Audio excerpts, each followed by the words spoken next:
Actual में वो क्या है, क्या फैमिली दिक्कत में है या बड़ा बेटा दिक्कत में है। वो चीज को देखने के लिए आपको वैदिक चार्ट जो है वो देखना पड़ेगा कि वो पिछले जन्म के कर्मों को बताता है। बट इस लाइफ में जो आप कर रहे हो, है ना, जो आपके पॉजिटिव कर्माज हैं, जो आप लाइफ में एक्सपीरियंस करोगे ऐसा चीज, वो जुपिटर बहुत अच्छे से बताता है।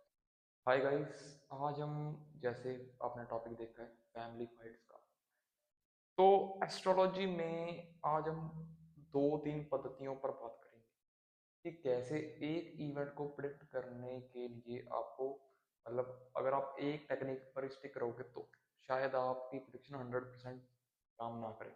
जैसे कई लोग वैदिक करते हैं, कोई बीएनएन में है, कोई केपी में है, कोई जेमिनी में है। बट आज हम एटलीस्ट तीन चीज़ों का यूज़ करेंगे, जिसमें से पहली चीज़ होगी बीएनएन, और दूसरा होगा ट्रांजिट को देखना, तीसरा होगा वैदिक एस्ट्रोलॉजी। इसके बाद जो ऐसी मतलब क्लासेस आगे चलेंगी कि एक इवेंट को प्रिडिक्ट करने के लिए हम एक कॉम्बो का यूज़ करेंगे। आगे हम केपी को भी इंक्लूड करेंगे, बट फिलहाल आज हम तीन चीज़ों का यूज़ करेंगे। तो सबसे पहले, जब आप किसी के फैमिली फाइट्स को देखोगे तो फैमिली में आपको कारक तत्व का पता होना ज़रूरी है कि इस केस में सूर्य जो प्लेनेट है वो फैमिली को रिप्रेजेंट करता है, जैसे कि हम चार्ट पर भी डिस्कस करेंगे। और जो मार्स प्लेनेट है वो है एनिमिटी का, गुस्सा, झगड़े, लड़ाइयाँ, मार्स उन चीज़ों को रिप्रेजेंट करता है। और राहु जो प्लेनेट है वो उन चीज़ों को बहुत बढ़ा देगा। हालांकि अगर सन मार्स, ये दोनों प्लेनेट का कारक तत्व एक दूसरे से कॉम्बिनेशन में है, सन मार्स दोनों प्लेनेट, लड़ाइयाँ तो तब भी होंगी, बट जब राहु इनकी कॉम्बिनेशन में आ जाएगा तो वो लड़ाइयों को बहुत ज़्यादा एक्सपेंड कर देगा। तो फैमिली फाइट्स का जो कॉम्बिनेशन है वो है सन मार्स, और उसको बहुत ज़्यादा बढ़ाएगा राहु, जब इन प्लैनेट्स के मतलब संपर्क में आएगा। तो एक तो आज हम सन मार्स राहु पर डिस्कशन करने वाले हैं। तो बेसिकली ये कॉम्बिनेशन क्या करेगा कि जब आप अपनी फैमिली के साथ रहोगे तो सूर्य को अपने एक्टिवेशन दे दी फैमिली के साथ रहने से। अगर आप उनसे सेपरेट हो तो सूर्य के पास आप गए नहीं, पर जब आप फैमिली के साथ होगे और मार्स राहु जैसे प्लैनेट सूर्य के संपर्क में आ गए, तो बिना किसी रीजन के, क्योंकि जब भी राहु किसी कारक तत्व में आता है तो बिना मतलब के, बिना किसी रीजन के कुछ ना कुछ पॉपअप कर देगा, कुछ ना कुछ पॉपअप ऐसे लेकर आएगा। और क्योंकि उस पॉपअप के साथ प्लैनेट है मार्स, तो बिना मतलब की लड़ाइयाँ, एंग्जाइटी, आप अगर अपनी फैमिली के साथ रहोगे तो आप एंग्जाइटी के शिकार हो जाओगे। आपका बिहेवियर इशू आपको देखने को मिलेगा। जब आप फैमिली से दूर रहोगे तब आपका बिहेवियर अच्छा रहेगा, जब आप फैमिली के पास आओगे आपके बिहेवियर में आपको खुद को बहुत ज़्यादा मतलब बिगड़े हुए चेंजेस देखने को मिलेंगे। जब आप फैमिली के पास रहोगे तो आपकी जो मार्स रहा हुआ है ना, वो हाइपर एंग्जाइटी का जो है, और सूर्य के साथ जुड़ने से ही वो हाइपर एंग्जाइटी जो है वो आएगी फैमिली से। तो कहीं ना कहीं, अब सन मार्स रहो कैसे चेक करोगे किसी के चार्ट में, किसी का सूर्य जैसे फर्स्ट हाउस में, तो बीएनएन के अकॉर्डिंग होगा सूर्य से फिफ्थ हाउस में मार्स आ गया, है ना। चाहे मार्स के साथ यहाँ पर राहु आ जाता, चाहे इस चार्ट में जैसे फॉर एग्जाम्पल के लिए चार्ट लिए, सूर्य से फिफ्थ में मार्स आ गया, नाइन्थ में राहु आ गया, सूर्य के त्रिकोण में मार्स राहु हुए। अगर सूर्य के सेकंड हाउस में मार्स राहु होते तब भी सूर्य सन मार्स राहु होता। अगर सन मार्स राहु तीनों एक घर में ही आ जाते तब भी सन मार्स राहु। तो जैसे भी, चाहे त्रिकोण में संबंध बने, चाहे 212 का संबंध बने, चाहे 17 का बने, किसी भी तरीके से इन तीन प्लैनेट्स का संबंध बनेगा। अगर 17, 159, 212, तो सन मार्स राहु आ गया, तो एक प्रॉमिस किसी भी नेटिव की चार्ट में आपको देखने को मिल जाएगा कि इसकी अपनी फैमिली के साथ लड़ाइयाँ रहेंगी ही रहेंगी। तो वो, अब अगर for example sun Mars Rahu, अगर इस कॉम्बिनेशन में सैटर्न आ जाता तो वो लड़ाइयाँ जो है वो प्रोफेशन के कारण आती। तो किसी ना किसी, अगर मतलब आपने देखा होगा फैमिलीज में प्रोफेशन के ना चलने के कारण लड़ाइयाँ आ जाती हैं। अगर सैटर्न ना होता, वीनस आ जाता, तो कहीं ना कहीं रिलेशनशिप के चलते, या कहीं ना कहीं कोई पैसे का कोई बहुत बड़ा विवाद हो जाता, पैसे कोई चीटिंग हो जाती, कुछ ना कुछ गलत हो जाता, पैसे को लेकर कोई ना कोई लड़ाई होती। अगर चंद्रमा आ जाता तो इमोशनली, मतलब मानसिक इमोशनली कोई दिक्कत आ जाती है। या अगर हम चीटिंग को देखें तो चंद्रमा भी चीटिंग का कारक है, ब्लेम्स का कारक है। तो एक दूसरे पर ब्लेम लगाने के बाद लड़ाइयाँ बढ़ जाती। तो इन तीनों के साथ आप दूसरे कारक तत्वों को भी यूज कर सकते हो कि वो बहुत बड़ी लड़ाई किस प्लेनेट की वजह से होगी, वो भी आप देख सकते हो। बट अगर कोई पूछे कि लड़ाई तो है बट वो चीज कब होगी, है ना, कि अगर हमें देखें कि एक हमें एक टाइम स्पैन चाहिए कि किस साल किस महीने वो लड़ाई होगी, उसके लिए आपको जुपिटर का ट्रांजिट देखना होगा कि जुपिटर कहाँ पर ट्रांजिट कर रहा है। हालांकि आज के टाइम में जुपिटर है तीसरी राशि में, बट सपोज करो ये किसी का चार्ट हो, तो जुपिटर अगर पांचवी राशि में 2 साल बाद आए, तो हम कह देते हैं कि 2 साल बाद इनकी जो फैमिली इश्यूज हैं, फैमिली के अंदर लड़ाइयाँ हैं, वो 2 साल बाद शुरू हो जाएगी, क्योंकि जुपिटर ने इस सन मार्स राहु के कॉम्बिनेशन को एक्टिवेट कर दिया। जुपिटर जब भी किसी राशि में जाएगा उसका त्रिकोण एक्टिवेट हो जाएगा उस एक साल। तो अगर आपको टाइमिंग ऑफ इवेंट देखना है तो जुपिटर आ जाएगा। और वैसे अगर आपको कॉम्बिनेशन देखना है, मतलब वो कोई प्रॉमिस आपको देखना है किसी के चार्ट में, तो आपको ट्राइंस को देखना पड़ेगा कि किस प्लैनेट का रिलेशन किस दूसरे प्लैनेट से। सन मार्स राहु जैसे बहुत बड़ी लड़ाइयाँ कराएगा, और कहीं ना कहीं इस कॉम्बिनेशन में जो घर का बड़ा बेटा होगा उसको भी सूर्य से देखा जाता है, वो भी हाइपर एंजाइटी का शिकार होगा, उसके भी अंदर थोड़ा सा बिहेवियरल इशू आपको देखने को मिलेंगे ही मिलेंगे।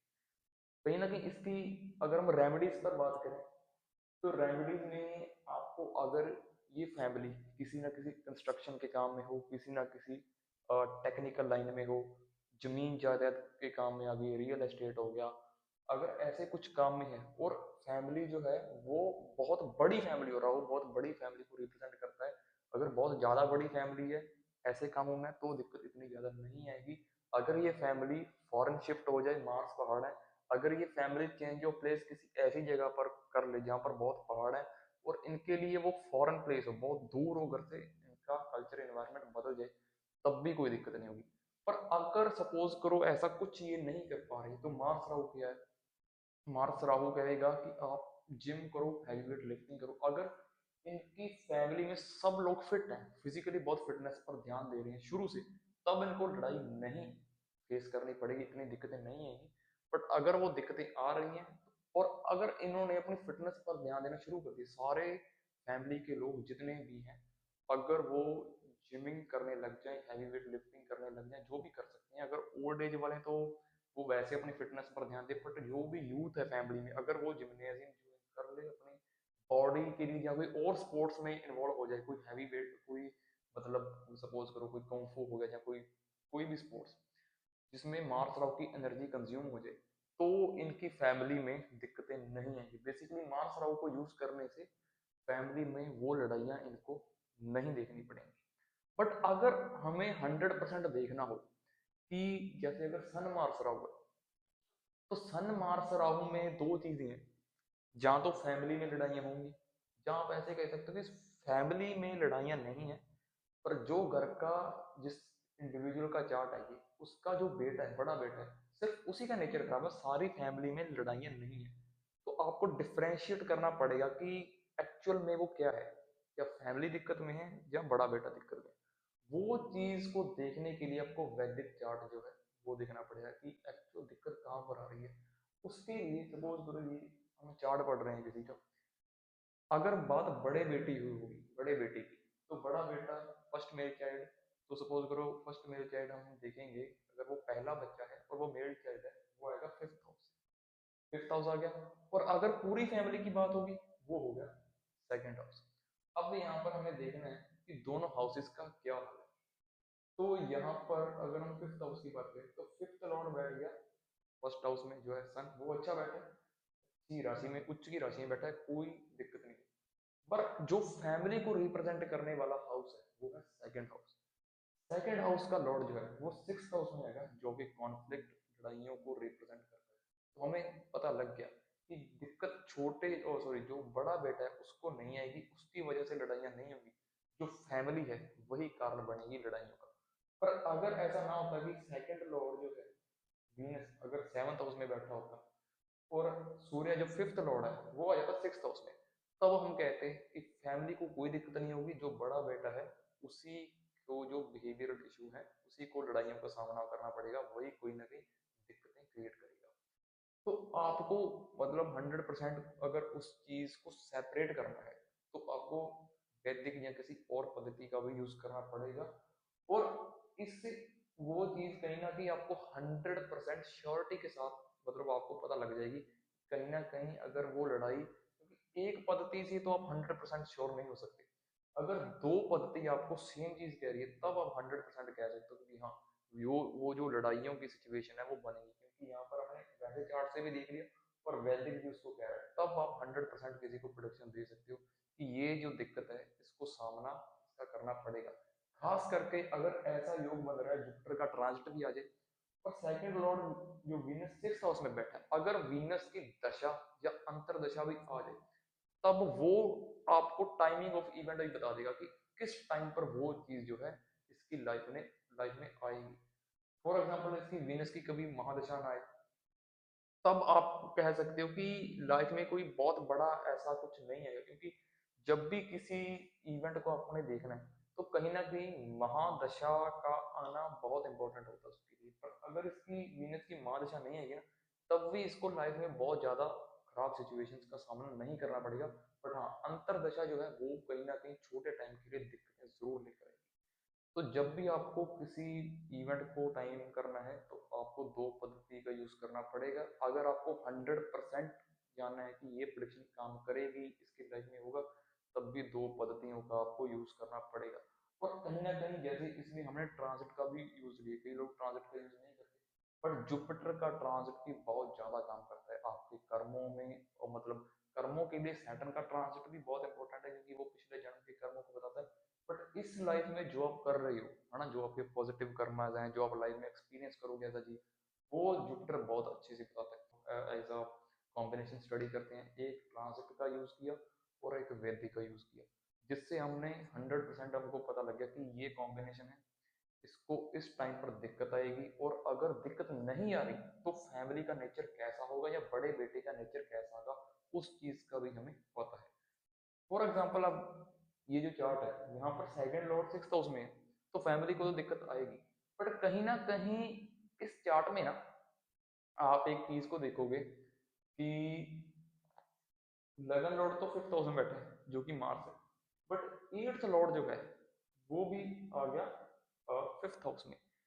यहाँ पर दो प्रिडिक्शन है कि फैमिली की प्रिडिक्शन तो हमने कह दिया कि फैमिली कहीं ना कहीं लड़ाई करेगी।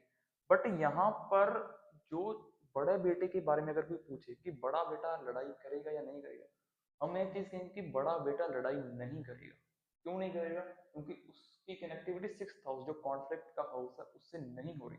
बट 5th हाउस की कनेक्टिविटी 8th हाउस से हो रही है ना। तो 8th हाउस के जो कारक तत्व है उसके अंदर आएंगे आएंगे। और कहीं ना कहीं सूर्य की कनेक्टिविटी मार्स राहु से है, 8th हाउस भी दिक्कत करने वाला, मार्स राहु भी।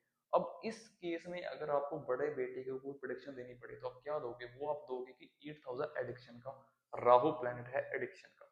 कहीं ना कहीं इसका जो बिहेवियर है, इसकी जो पर्सनैलिटी है वो एक एडिक्टिव पर्सनैलिटी है। अगर ये किसी काम को करने लग जाएगा तो उसको छोड़ेगा नहीं, चाहे वो अच्छा हो चाहे वो बुरा हो। तो कहीं ना कहीं इस जो ये नेटिव का चार्ट है इसका जो बड़ा बेटा होगा उसको एडिक्शन से बचाना होगा। अगर वो किसी चीज के अंदर लग गया उसको लत लग जाएगी। और 8th हाउस जो है वो कहीं ना कहीं जो लोग आपने देखा होगा कि ड्रग एडिक्ट मतलब एडिक्शन में ड्रग्स भी आ सकते हैं। तो कहीं ना कहीं ड्रग्स हो गया या कोई नेगेटिव काम हो गया, 8th हाउस अनएथिक्स का है।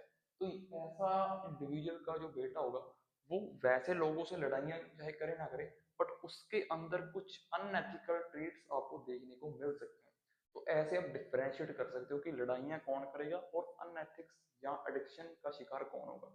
इस चीज के लिए आपको मतलब जो है दो तीन पद्धतियों का यूज करना पड़ेगा। आगे हम केपी का भी यूज करेंगे और जो भी कॉम्बिनेशन हम मतलब स्टडी करने वाले हैं उन सब कॉम्बिनेशन को हम ऐसे ही स्टडी करेंगे आगे की क्लास। तो आप कॉम्बिनेशन चाहे कमेंट कर दो, जो भी आप कर सकते हो आइडिया के लिए जो आपको अच्छा लगे।